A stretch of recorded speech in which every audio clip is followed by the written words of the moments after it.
ክርስቲያኖች የምትመኩበት ምን ታምራላችሁ የምትለይ ከሆነ ምን ትኡቱ ጽንስ ዘይንበለ ዘር ወወሊድ ዘይንበለ መወልዲት ወምድረ ወለደት ተረክበ ማኅተመ ድንግልና። አንተ ያለ ዘር መጽነስ ምንድን ነው? ከወለደች በኋላ ድንግል መሆን ምንድን ነው?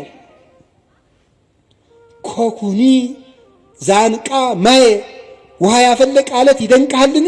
ወሚመ መስቀል ዘቀደሰ ዓለመ ወይስ ዓለምን የቀደሰ መስቀል ይደንቅሃል? ምን ትዑቱ ስርቀተ ስብሐተ እግዚአብሔር የእግዚአብሔር ብርሃን በቤተልሔም መገለጡ ምንድን ነው? ስብሐተ ኖሎት የእረኞች ምስጋና ምንድን ነው? ወውረተ ኮከብ በክሌፍና ኮከቡ ከሰው መሃል እየተሰወረ ብቻውን እየተገለጠ መሄዱ ምንድን ነው? ሐዊር በውስተ ባሕር እንዘ ይርህስ ሀገሪሁ እግሮቹ ሳይረጡበት በባህር ላይ መራመድ ምንድን ነው? ሐዊረ አንካሳን የአንካሶች መሮጥ ምንድን ነው? የሙታን መነሳት ምንድን ነው? ተገሰጽ እምዝንቱ ታምር ወስግድ ለዘተሰቅለ። ይህን ታምር አይተህ አንተ ሰው ተገሰጽ፣ ተማር፣ ለተሰቀለው አምላክም ስገድ ይላል። ታምር ይሏችኋል የድንግል ማርያም ማኅፀን።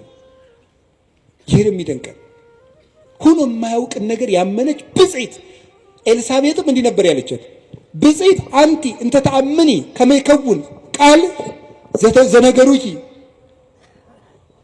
ከእግዚአብሔር ተልከው የነገሩሽ ቃል እንደሚሆን የምታምኝ አንቺ ብፅዕት ነሽ። ያመንሽ አንቺ ብፅዕት ነሽ። ሔዋን የሌላትን እምነት ይዛ በመገኘት የሔዋን ጠበቃዋ ድንግል ማርያም ናት፣ ቤዛዋ ናት። አንድ ሁለተኛስ ድንግል ማርያም ይዛው የተገኘችው አንድ ድንቅ ነገር አለ። እሱ ምን እንደሆነ ታውቃላችሁ? ትህትና ይባላል። ሔዋን ምን አደረገች መስላችሁ? አምላክነትን ነው የተመኘችው አይደል? በለስን ስትበላ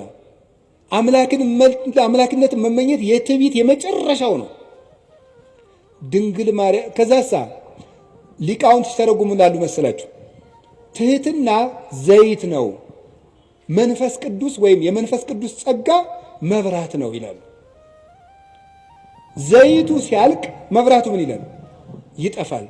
ትህትና ከሰው ሰውነት ሲጠፋ መንፈስ ቅዱስ ከሰው ምን ይላል? ይርቃል። አዳምና ሔዋን የትህትናቸው ዘይት ሲያልቅባቸው የመንፈስ ቅዱስ ብርሃን ከነሱ ራቀ። ራቁታቸውንም ሆኑ። በለስም ቅጠል ቆርጠው አገለደሙ አዳምና ሔዋን።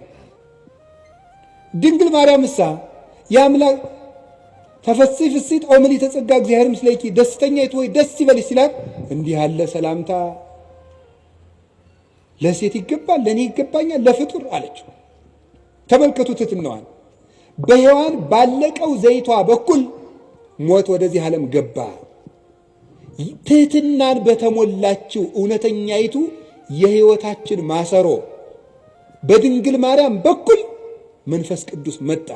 ዘይቱ ካለ መብራቱ እንደሚኖር ትሕትና ካለበት መንፈስ ቅዱስ ይኖራል እና ይሄ እንዴት ያለ ሰላምታ ነው ባለች ጊዜ ጸጋን የተመላሽ ሆይ ያሰኘት ይሄ ነው።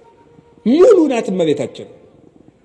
ትሕትና የጎደላትን የእናቷን ትሕትና ይዛ በመገኘት የሔዋን ቤዛዋ ናት። በትሕትና ትሕትና አያችሁ ዘመዶች፣ በእምነት ማጣት ሞት በሔዋን ጆሮ ገባ። በድንግል ማርያም እምነት ሕይወት ቃል በሷ ወደ እሷ ማኅፀን ገባ። በሔዋን እምነት ትሕትና ማጣት ሞት ወደኛ ገባ። በድንግል ማርያም ትሕትና ሕይወታችን ክርስቶስ ከሷ እንዲወለድ ሆነ። የትሕትናዋ በር ነው አምላክ ልጇ ይሆን ዘንድ ወደ እሷ እንዲወርድ ያደረገው። ትሕትና የቅድስና ሁሉ መሰረት ነውና ከቃሉ ጋር ናችሁ።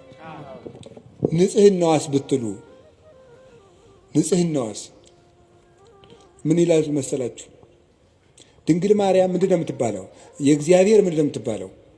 በሉ እንጂ ከተማ በሉ እንጂ የእግዚአብሔር ምን መዝሙር 86 ስላለ ይሄንን ነቅዱስ ኤፍሬም ነቅዱስ ያሬድ የእግዚአብሔር ከተማ አምልተው እና አባ ጊዮርጊስ አምልተው አስፍተው ተርጉመውታል።